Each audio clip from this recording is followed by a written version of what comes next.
Good morning, everyone. In last class, we studied about the electrical conductance. Conductance, that is a transfer of charge from one point to one part to another part.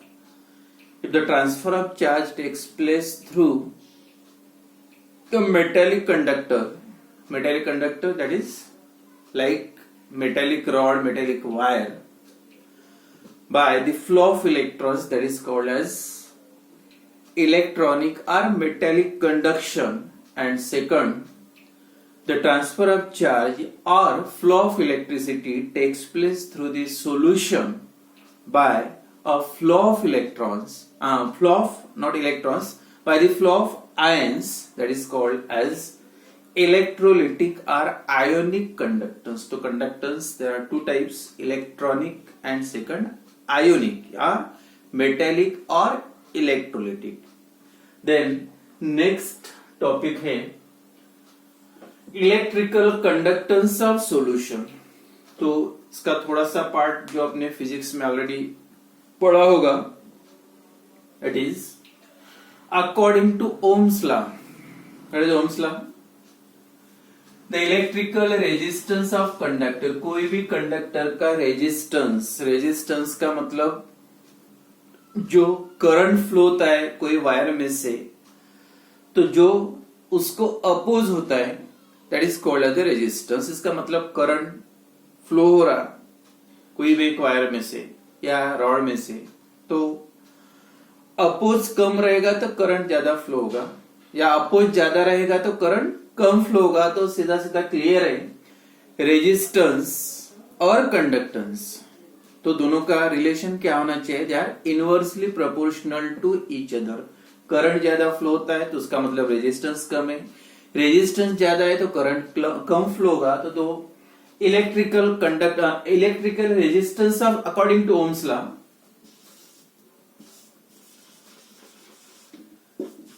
according to Ohm's law, the electrical resistance of conductor is equal to potential difference upon current strength, that is I. मतलब directly proportional to potential difference and inversely proportional to current strength. सीधा है, current strength कम रहेगी तो resistance ज्यादा है इसका मतलब, और पोटेंशियल डिफरेंस दोनों का जितना डिफरेंस ज्यादा रहेगा उतना रेजिस्टेंस भी ज्यादा रहेगा. तो resistance is equal to potential difference V, it is represented by V upon current strength, and unit potential difference का ऐसा सिस्टम में यूनिट है वोल्ट, एंड करंट का यूनिट है एम्पियर. तो उसका मतलब R is equal to V upon I, और जो उसका यूनिट रहेगा रेजिस्टेंस का, दैट इज V, मतलब volt per ampere. Volt per ampere और जो स्टैंडर्ड यूनिट है जनरली यूज होता है, दैट इज रेजिस्टेंस का यूनिट है ओम. ओम लिख सकते हैं, और वोल्ट पर एम्पियर ये यूनिट है किसका? रेजिस्टेंस का. तो resistance is equal to V upon I. तो वोल्ट मतलब पोटेंशियल डिफरेंस का यूनिट और करंट स्ट्रेंथ का यूनिट है A, मतलब एम्पियर. तो R is equal to V into V पर एम्पियर या वोल्ट एम्पियर इनवर्स, एंड जो कॉमन यूनिट है that is ohm, that is unit of resistance. And second electrical हो गया resistance, electrical conductance G is equal to reciprocal of resistance. के पहले बताया था रेजिस्टेंस एंड कंडक्टेंस का जो रिलेशन है दे आर इनवर्सली प्रोपोर्शनल, मतलब G is equal to reciprocal of resistance is equal to electrical conductance. यानी एक ज्यादा रहा तो दूसरा अपोज ज्यादा है तो करंट कम फ्लो होगा, मतलब रेजिस्टेंस कंडक्टेंस कम रहेगा, या रेजिस्टेंस कम है मतलब अपोज कम है तो करंट ज्यादा फ्लो होगा, मतलब कंडक्टेंस की वैल्यू ज्यादा रहेगी. Then reciprocal of resistance is called as the electrical conductance. Then अब यूनिट क्या होना चाहिए? जो स्टैंडर्ड यूनिट फिर से in SI system reciprocal of R यानी रेसिप्रोकल ऑफ ओम से ओमेगा क्या आएगा? ओमेगा इनवर्स या ओम इनवर्स और another unit 1 ohm inverse is equal to also Siemens represented by S, that is SIEMN, Siemens, that is the unit of conductance. Ohm inverse या Siemens ये भी unit use कर सकते हैं SI system के हिसाब से। और यूनिट देखो दूसरा, यहाँ पे जैसे 1/r है, but r is equal to 1/r is equal to क्या है? V/A, वोल्ट अपॉन एम्पियर, मतलब क्या हुआ? Ampere upon volt. तो सेकंड यूनिट आप ये भी बोल सकते, unit of conductance ampere per volt, ये भी यूनिट याद रखो, ampere per volt ampere per volt और एक रिलेशन है Q is equal to I into T, current strength is ampere, time in second. तो Q मतलब current quantity of electricity in coulomb, current strength in ampere and time in second. तो A की value क्या होगी? A is equal to C upon S। तो इसके जगह पे अगर आप A के जगह पे C by S into volt inverse या पर वोल्ट, तो पर क्या आएगा? Unit second, coulomb per volt per second. ये भी 3 यूनिट याद रखो रजिस्टर कंडक्टेंस के लिए, coulomb per volt per second और पर ओहम और सीमेंस। तो ये 3 unit what is conductance and gives, ये 2 मार्क का अगर क्वेश्चन कभी आता है, what is conductance and gives unit. 1 mark conductance की डेफिनेशन के लिए और 1 मार्क रहेगा यूनिट के लिए। तो डेफिनेशन सिंपल है, डायरेक्ट आप लिख सकते हैं, the resistance reciprocal of resistance is called as the conductance, और 3 में से कोई भी एक unit. Resistance is ratio of, ये भी लिख सकते हैं, resistance of conductor is the ratio of potential difference to the current strength in ampere, that is also called as the resistance. And then जो 2 डेफिनेशन उससे भी ज्यादा इंपॉर्टेंट है, तो उसका यूनिट और मीनिंग ओम्स लॉ के हिसाब से। देन जो सेकंड रेजिस्टिविटी एंड कंडक्टिविटी, ये इंपॉर्टेंट है।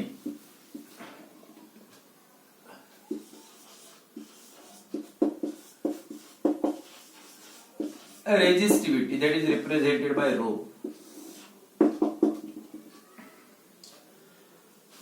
अगर ये मेटेलिक वायर है, तो ये मेटेलिक वायर में से कितना करंट फ्लो होगा, दैट इज कंडक्टेंस, और उसको जो अपोज करने वाला रहेगा उसको आप बोलेंगे रेजिस्टेंस।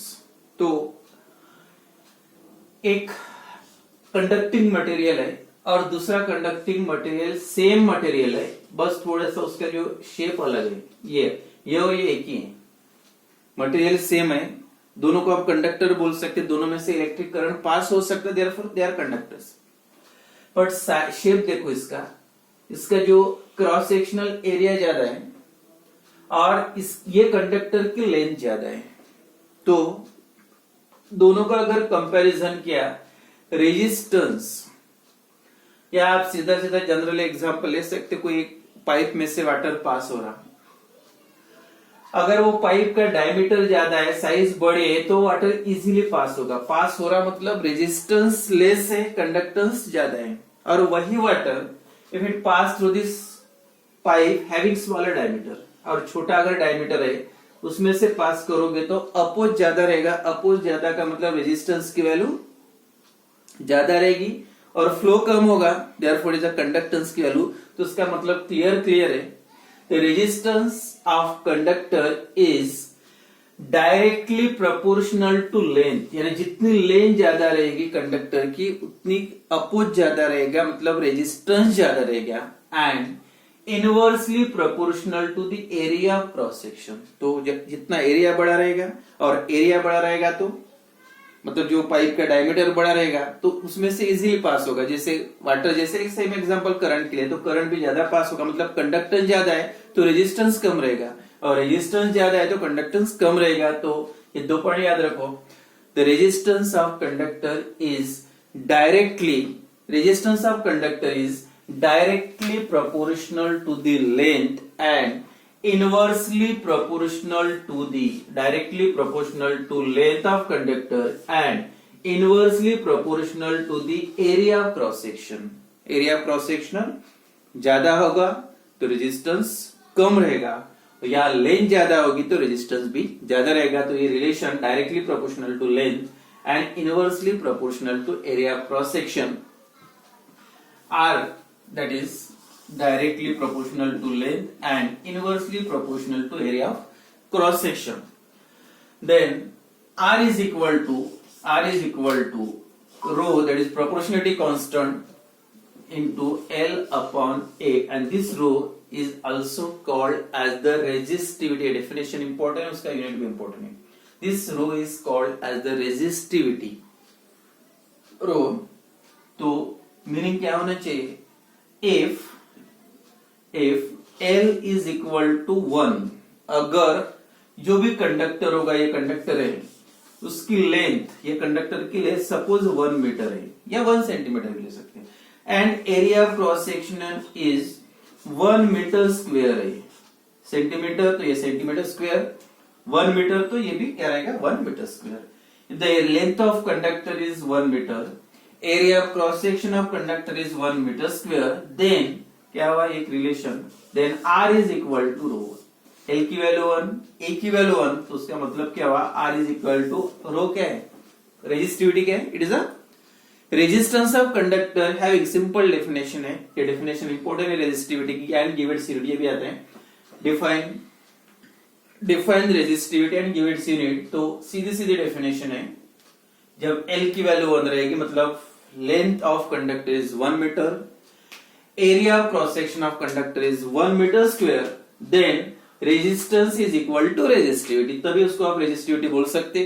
तो डेफिनेशन क्या रहेगी, the resistance of conductor having 1 unit length, unit मतलब 1 unit length and unit area of cross section. क्या डायरेक्ट ये भी लिख सकते, resistance of conductor having 1 meter, resistance of conductor having length of 1 meter and area of cross section is 1 meter square, then it is called as the resistivity।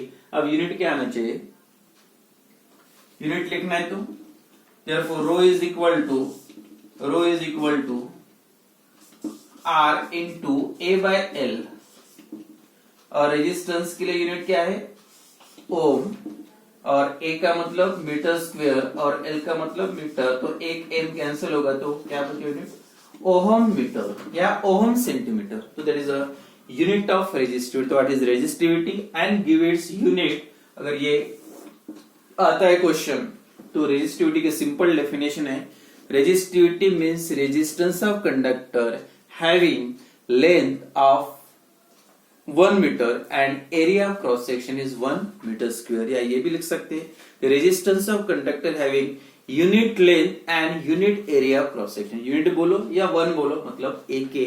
तो ये एक part थोड़ा सा रेजिस्टिविटी एंड सेकंड आता है conductivity.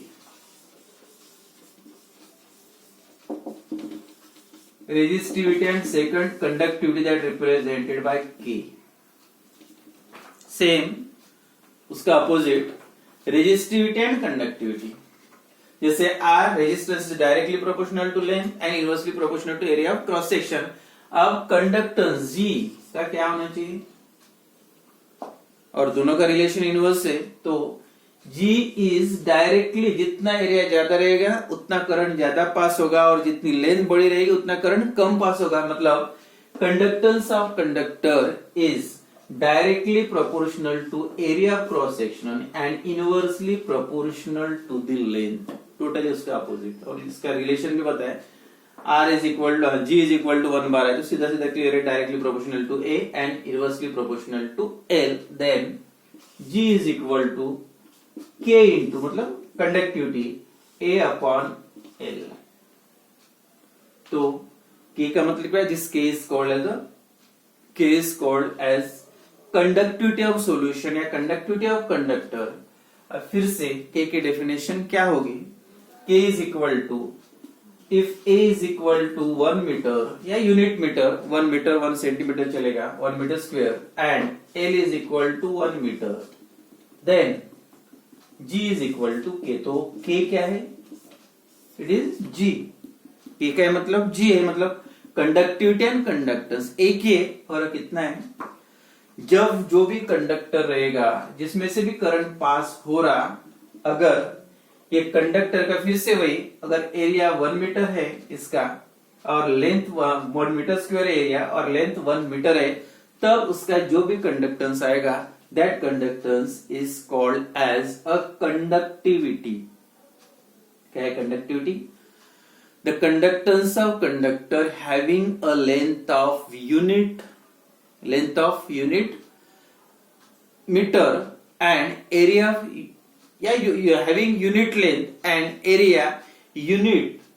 area cross section is also unity, or conductance of conductor having a length of 1 meter and area cross section is 1 meter square, या 1 metre की जगह पे 1 centimetre and area cross sectional is 1 centimeter square is called as a conductivity, that is K, या conductance of unit cube of material. Unit cube मतलब volume कितना होगा उसका, अगर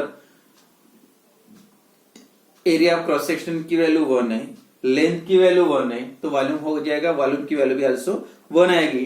तो कंडक्टेंस ऑफ कंडक्टर या conductance of unit cube of material, cubic material, unit cube of material, कोई भी मटेरियल होगा, कोई भी सब्सटेंस होगा, उसका वॉल्यूम अगर 1 यूनिट क्यूब है या 1 मीटर क्यूब है, 1 सेंटीमीटर क्यूब है, तो अगर उसका वॉल्यूम इतना रहेगा, तब उसका जो भी कंडक्टेंस रहेगा, that conductance is called as the conductivity. The conductance of conductor having unit cube of material is called as, या 1 cubic unit material is called as a conductivity. या दूसरी आप डेफिनेशन अगर सोल्यूशन के लिए आप लिखते हो, तो सोल्यूशन का वॉल्यूम कितना होता है, 1 सेंटीमीटर क्यूब या 1 metre cube. The conductance of solution of 1 metre cube और 1 centimetre cube, that conductance is called as the conductivity. तो कंडक्टिविटी और रेजिस्टिविटी अलग से याद रखने की जरूरत नहीं। Conductance, resistivity, resistance of conductor having length of 1 meter and area of cross section is 1 meter square. Of same, that is conductivity. Resistance of conductor having length of 1 meter and area of cross section is 1 meter square, that is resistivity. तो resistance बोलेंगे तो resistivity, बस यहाँ पे 2 point याद रखना है, length के लिए 1 मीटर या 1 centimetre and area of cross section 1 metre square और 1 सेंटीमीटर स्क्वायर